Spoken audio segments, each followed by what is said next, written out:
Where the Wild Things Are, story and pictures by Maurice Sendak.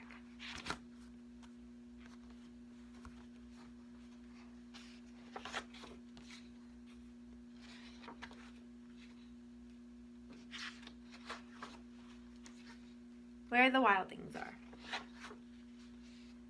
The night Max wore his wolf suit and made mischief of one kind and another,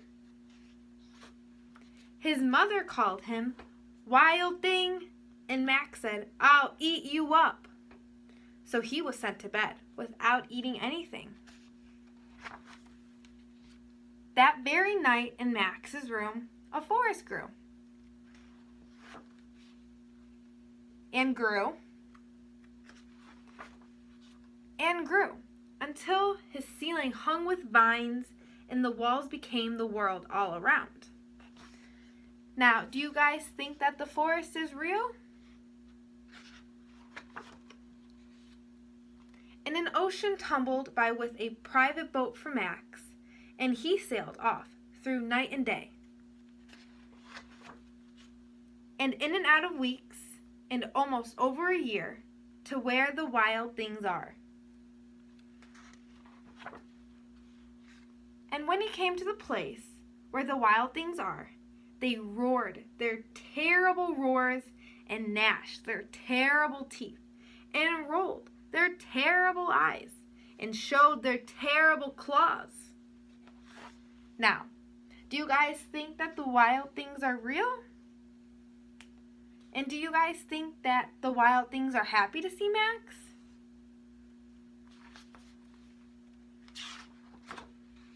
Till Max said, "Be still," and tamed them with the magic trick of staring into all their yellow eyes without blinking once. And they were frightened and called him the most wild thing of all. And made him king of all wild things. "And now," cried Max, "let the wild rumpus start."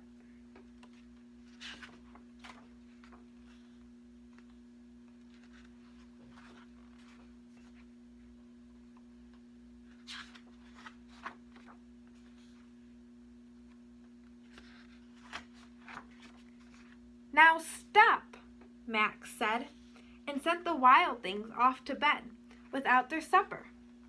And Max, the king of all wild things, was lonely and wanted to be where someone loved him best of all. Then, all around from far across the world, he smelled good things to eat. So he gave up being king of where the wild things are. Now, why did Max leave? And do you think he missed anybody particular? But the wild things cried, "Oh, please don't go. We'll eat you up. We love you so." And Max said no.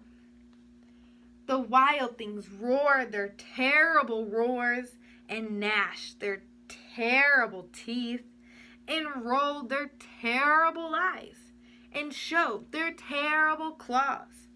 But Max stepped into his private boat and waved goodbye.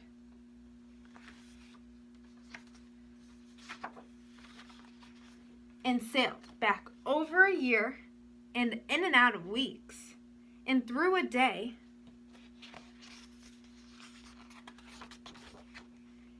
and into the night of his very own room, where he found his supper waiting for him.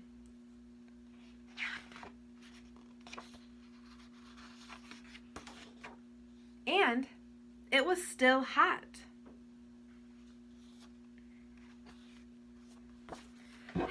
Now, throughout this book, what did Max wear? Now, how did he get to where the wild things were? And do you guys think that through this book, Max was dreaming?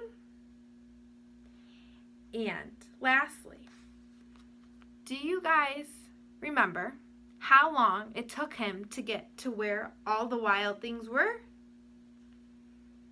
Thank you.